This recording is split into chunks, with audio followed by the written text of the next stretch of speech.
mu bayobozi bakuru muri Minadef, akaba rero ari we muyobozi mukuru ushinzwe ikoranabuhanga muri Minisiteri y'Ingabo, akaba afite impamyabushobozi y'ikirenga PhD muri AI cyangwa Artificial Intelligence yakuye muri Seoul muri Korea y'Epfo. Lieutenant Colonel Harerimana Gaspard, umusirikare w'umunyarwanda wujuje ubumenyi ikoranabuhanga mu gukunda igihugu. Mu mateka y'u Rwanda arwanya jenoside yakorewe abatutsi mu mwaka wa 1994 hagaragaye abantu benshi bagize uruhare mu kubaka igihugu binyuze mu bumenyi, umurava no gukunda igihugu. Muri abo harimo uzwi cyane nka Lieutenant Colonel Dr Gaspard Harerimana, umwe mu basirikare bakuru ba RDF bafite ubumenyi buhambaye kugeza ku rwego rwa PhD mu bwenge buhangano Artificial Intelligence. Uyu musirikare yanyuze mu buzima bukomeye bwo guhunga ndetse no kurokoka jenoside yakorewe abatutsi kugeza abaye umwe mu bayobozi b'ingenzi mu rwego rw'ikoranabuhanga mu Rwanda.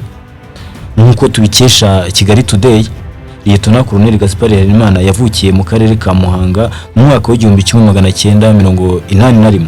Akiri muto umuryango we wabayeho mu buhungiro muri Uganda, aho yakuze ahura n'ibibazo byinshi birimo n'ivangura mu buzima bugoye cyane bw'ubuhunzi. Yigeze no kuvuga ko babagaho mu gihe ubuzima bwabo bwashoboraga kurangira isaha ku isaha. Yashoboraga kwicwa gusa atazi igihe ashobora kwicirwa. Nubwo atamenyaga igihe nyacyo cyo kubikora, yakomeje ubuzima bwe. Mu gihe jenoside yakorewe abatutsi yabaga mu 1994, Gaspard Harerimana yari afite imyaka 13 gusa. Nyuma yo kurokoka jenoside yafashe icyemezo cyo kuzakorera igihugu, bakuzifatanya n'ababasha kubaka u Rwanda. Yavuze ko nubwo yinjiye mu gisirikare byeruye mu mwaka wa 2002, ibi byamuje ku mutima mu 1994 ubwo yarokorwaga n'inkotanyi. Mu mwaka wa 2022 yinjiye mu ngabo z'u Rwanda za RDF nk'umusore wari ufite inyota yo kwiga no gutera imbere. Yahawe amahirwe yo gukomeza amashuri mu nzego zitandukanye. Yize engineering muri kaminuza ya gisirikare ya Ethiopia, nyuma akomeza kwagura ubumenyi bwe mu by'ikoranabuhanga n'ubushakashatsi. Urugendo rwe rw'uburezi n'impamyabushobozi y'ikirenga ntago byagarukiye aho ngaho muri Ethiopia gusa.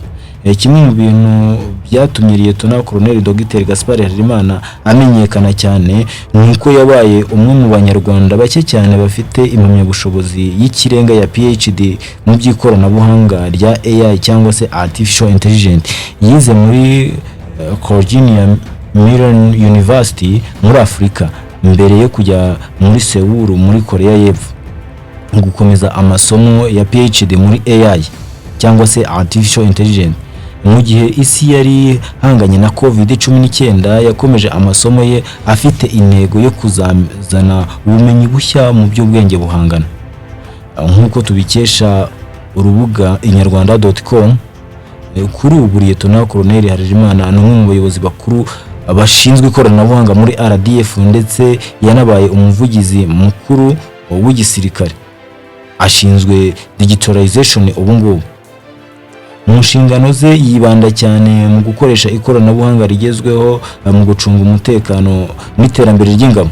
Yakomeje atangariza ikinyamakuru The New Times agaragaza ko kenshi uko intambara z'iki gihe zitakibera gusa ku butaka, mu mazi cyangwa se mu kirere, ahubwo ko zikomereza ku kibuga cy'ikoranabuhanga cyber ndetse n'intambara z'amakuru. Yagize ati umuntu ashobora kuba umutsinzi ku butaka, mu kirere cyangwa se mu mazi, ariko agatsindwa cyane mu bigendanye na cyber cyangwa amakuru. Uruhare rwe mu kurwanya ibitero by'ikoranabuhanga ndetse no guhagarika ingengabitekerezo ya jenoside igenda ikwirakwira ku mbuga nkoranyambaga yatanze umusanzu we.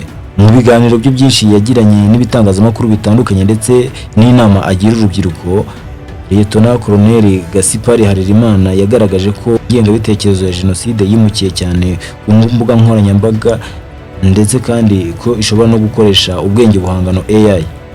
Yashishikarije cyane urubyiruko kumenya amateka y'u Rwanda no gukoresha ikoranabuhanga mu kurwanya amakuru y'abantu.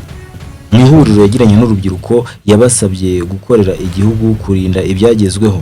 Yagaragaje ko urubyiruko rufite inshingano zo kubaka igihugu gishingiye ku kuri ndetse no ku mateka ya nyayo. ibyo byose ntabwo byagerwaho hatabayeho gukoresha ikoranabuhanga mu kwihugura no kumenya amateka atandukanye.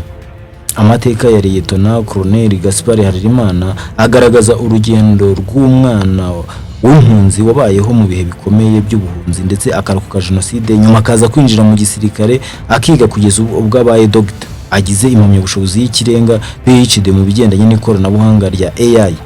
Ni urugero rwiza ku rubyiruko rugaragaza kwihangana, gukunda igihugu, kugira discipline no gukunda kwiga bishobora guhindura ubuzima bw'umuntu bikamugeza ku rwego rushimishije ndetse no ku rwego rushimwa n'igihugu ndetse n'isi yose muri rusange.